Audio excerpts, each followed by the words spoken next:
The date is November 29th, 2012, and it is Classic Thursday here on your daily dose of D&D.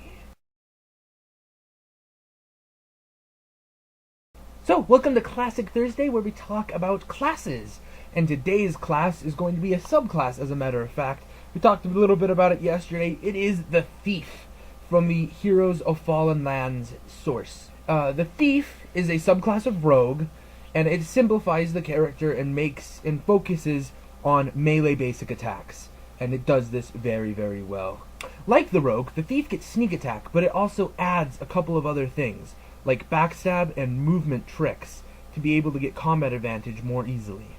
The 4th edition Rogue, compared to a Thief, has to focus on getting combat advantage and has to pay more attention to its powers to be able to accomplish dealing damage. Whereas the Thief normally has combat advantage. You can just, stab, stab, stab, and can just focus on dealing that damage without having to worry about powers. There's a bunch of different movement tricks that Thieves have available that allow them to shift into position where they can get combat advantage, or maybe dance around an opponent to get to the other side so that they can run away more easily, or maybe they've done something to trip the opponent so that on their next hit they'll knock the guy down. There's a bunch of different ones. One of the things that the Essentials line did is they gave encounter powers that could be used multiple times as the character increased in levels. Backstab, the Thief's most impressive feature, is one of these. Starting with once an encounter and then moving upwards, the Thief can add extra damage and extra ability to hit on an attack that has combat advantage. Backstab gives +3 to an attack that you make, as well as some extra d6s of damage, depending on level. Pretty much, Backstab guarantees that when the Thief is in the fight, he ain't gonna miss. Like Rogues, Thieves are very, very good at sneaking and stealing. Their high dexterity gives them a huge advantage, and the fact that it's a class skill, and I think both of them might even be required skills, it gives them a huge advantage compared to other classes. Rogues and Thieves are pretty good skill monkeys, getting a lot of different skills. But one of the things that sets Thieves apart from Rogues is another class feature. A lot of class features is actually what sets them apart. And this class feature allows them to use their dexterity for their melee basic attacks. So instead of having to focus on getting strength as well as dexterity, or worrying about just some weird powers and having to pass up some others, the Thief is a lot more nimble of a character than the Rogue, who is normally a bit more brutish. The role-playing difference between a Rogue and a Thief is all about attitude. Rogues tend to be cocky, arrogant, light-hearted, and rambunctious, while Thieves were probably going to be a little bit more serious and a little bit more focused on their craft. If you want to base your character off of a Thief, people I could suggest are Black Widow, Spider-Man, any of the hobbits from the Lord of the Rings, and even Lara Croft. So, in summary, Thieves deal a lot of damage through their class features that allow backstab and sneak attack dice. They are really good at being sneaky and thieverish, and they can be a lot of fun to play. Take a chance. Try a Thief. Welcome to the DM's Corner. We're talking about Thieves again today. It's kind of a theme this week. I think I've been focusing on themes, at least until people ask me questions about stuff they'd like to see. Please leave stuff in comments below. There's a lot of important questions when you have a Thief in your party. Thieves can be very, very useful storytelling tools, both in and outside of the party. If the party has acquired a magical artifact through brute force, such as slaying a dragon, it's quite possible that the next adventure could start with a Thief breaking into their room at night and taking it and running. Of course, the reverse could also happen. A Thief who has stolen a magical artifact comes and throws himself on the group, telling them that it was, rightfully his or theirs or somebody's. From inside the party, there's less you can personally do with a Thief, but there's still a lot of things. They can be hired to go and steal things. That's always good. As I noted in World Building Wednesday yesterday, if you have a Thieves Guild in your town, how the characters interact with that might provide some story points. When having a thief in an encounter, it's very, very important that you remove combat advantage. That's what makes Thieves so incredibly brokenly powerful.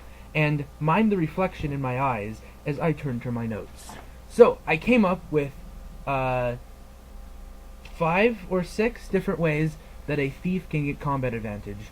2 of which are from tactical tricks, or movement tricks, there we go, that the thief can get, and then others are just game rules. The first is called ambush trick. They can use this trick to attack an enemy within 5 that has no allies. They get combat advantage against this guy. The solution to this: your guys need allies next to them. Build a battle turtle.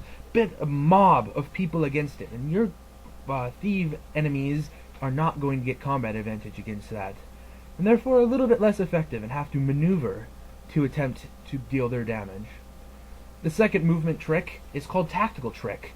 And you can gain combat advantage if one of the thieves' allies is adjacent to the monster. He can get combat advantage. The solution there that I thought of is knockback effects or shifting as an immediate reaction upon being hit. So they take a hit and they fall back, and then suddenly the ally is no longer adjacent, so the thief can't get combat advantage on his turn. Or maybe he gets hit by the fighter and then the monster swings and hits him and knocks him several squares away, and then the thief can't get combat advantage and probably doesn't want to get in close.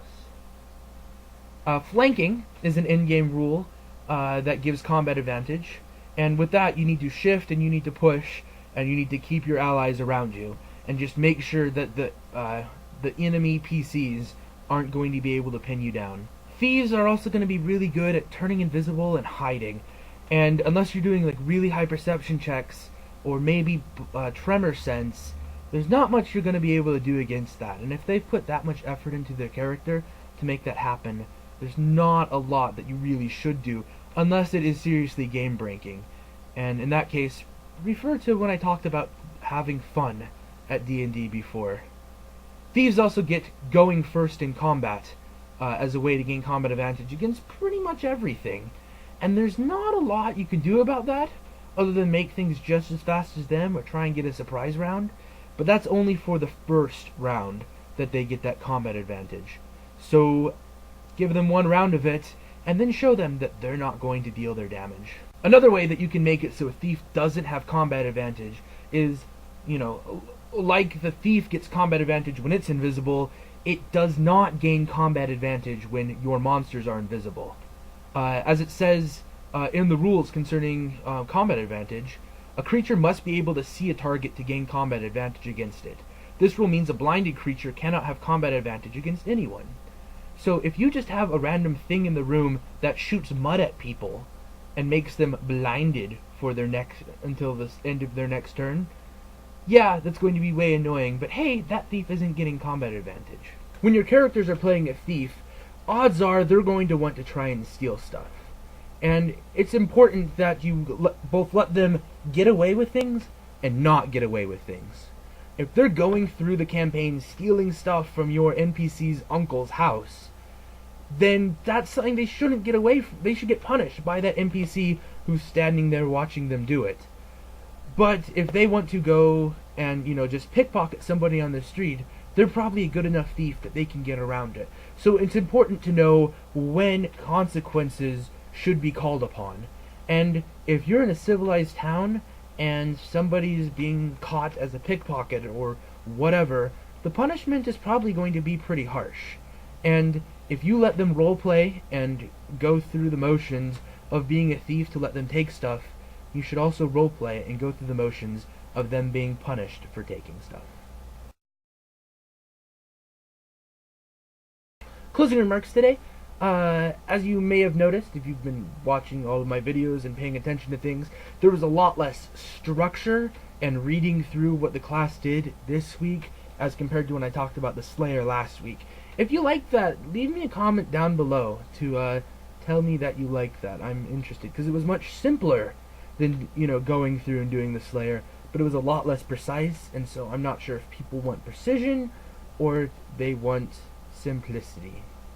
So yeah, tell me that. If you honestly liked the video, hit the like button down below. If you like getting a daily dose of D&D, hit the subscribe button above on the YouTube page, wherever exactly it is. If you know someone who ought to see this video, share it with them by either clicking the button down below or going all the way up to the top and passing them the link. Other than that, my name is Mad Matt Wankow. This has been your daily dose of D&D. So you guys stay online, and I will see you next time. Hello, my name is Bilbo Baggins. How are you? Hi, Bilbo Baggins. Let me shake your hand with this jeweled glove. Yes, of course. This was a great plan.